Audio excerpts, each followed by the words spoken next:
Elena thought the house was haunted. Every night, as soon as her head hit the pillow, she heard it. It wasn't a ghost. It was the sound of her own heart, echoing inside her brain. And in 48 hours, that sound was about to become the last thing she ever heard. Most people call it pulsing ear. Doctors call it a death warning. If you hear your heartbeat when it's quiet, your body isn't just resting, it's screaming for help. Today, we're breaking down Elena's case, and the 3 sounds you should never ignore if you want to stay alive. This is her story. Elena Rodriguez was 29 years old, a graphic designer from Portland. She was healthy. She ran 3 times a week. She didn't smoke. She barely drank.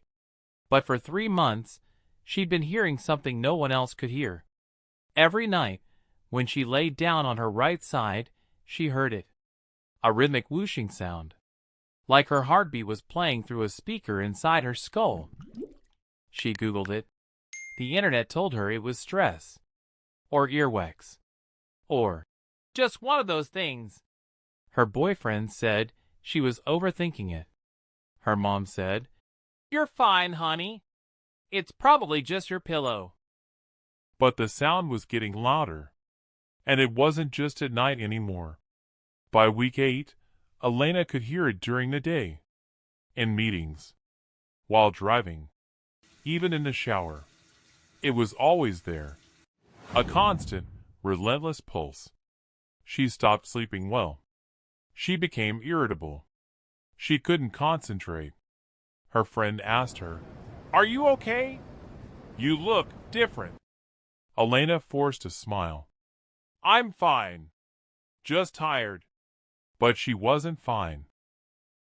On a Wednesday morning in October, Elena woke up and the sound had changed. It wasn't just a pulse anymore. It was loud, aggressive, like someone was hammering inside her skull. And then came the pain. A searing, white-hot pain behind her right eye. Her vision blurred. Her hands trembled. She called out to her boyfriend. "Something's wrong. Really wrong." They rushed to the ER. Elena was convinced she was having a stroke. But when the ER doctor examined her, he didn't seem worried. "Your vitals are stable," he said.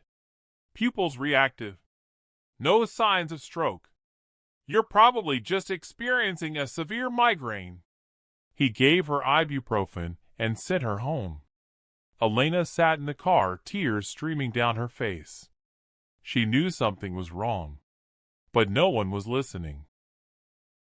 That night, Elena couldn't sleep. She started digging deeper.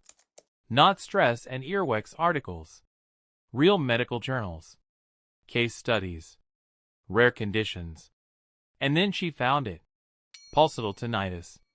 A condition where you hear your own heartbeat in your ear. But here's what terrified Elena. Pulsatile tinnitus isn't just annoying. It's a symptom. When blood flows near your ear, it becomes turbulent because of a blockage, a malformation, or dangerously high pressure. It creates sound waves that travel through bone and tissue directly to your inner ear. You're not imagining it. You're literally hearing the blood rushing through your own vessels. And the causes? They range from terrifying to deadly. Narrowed carotid arteries, blockages that could trigger a stroke at any moment. Arteriovenous malformations, abnormal tangles of blood vessels in the brain that could rupture without warning. Or intracranial hypertension, pressure building inside the skull, crushing the brain from the inside out. Elena's hand shook as she read. Every single cause of pulsatile tinnitus was vascular, and every single one could kill you. The next morning, Elena didn't wait for an appointment. She sent an urgent message to her primary care doctor. "I need an MRI. I think I have pulsatile tinnitus. Please. Something is very wrong." 3 days later, Elena got the call. The radiologist had found something. "Elena," the neurologist said, "you have what's called a Dural Arteriovenous Fistula, a DAVF. A DAVF is an abnormal connection between an artery and a vein in the lining of your brain. Normally, blood flows from arteries to capillaries to veins. But in Elena's case, high-pressure arterial blood was flowing directly into a vein, skipping the capillaries entirely. This created turbulence, pressure, and that whooshing sound Elena had been hearing for months. "If we don't treat this," the neurologist said, "the fistula could rupture. That would cause a brain hemorrhage. And at that point, we'd have minutes to save you." Elena felt her chest tighten. She'd been right. Her body had been screaming at her for 3 months, and she'd almost been sent home with ibuprofen. 2 weeks later, Elena underwent endovascular embolization, a procedure where doctors threaded a catheter through her blood vessels and sealed off the abnormal connection. The surgery took 4 hours. When Elena woke up, the first thing she noticed was the silence. No whooshing, no thumping, just quiet. She cried. Today, Elena is fully recovered. But she'll never forget what almost happened. "If I hadn't pushed for that MRI," she told me, "I'd probably be dead. Or brain damaged. And everyone would have just said she was so young. So healthy. We had no idea." Here's what you need to know.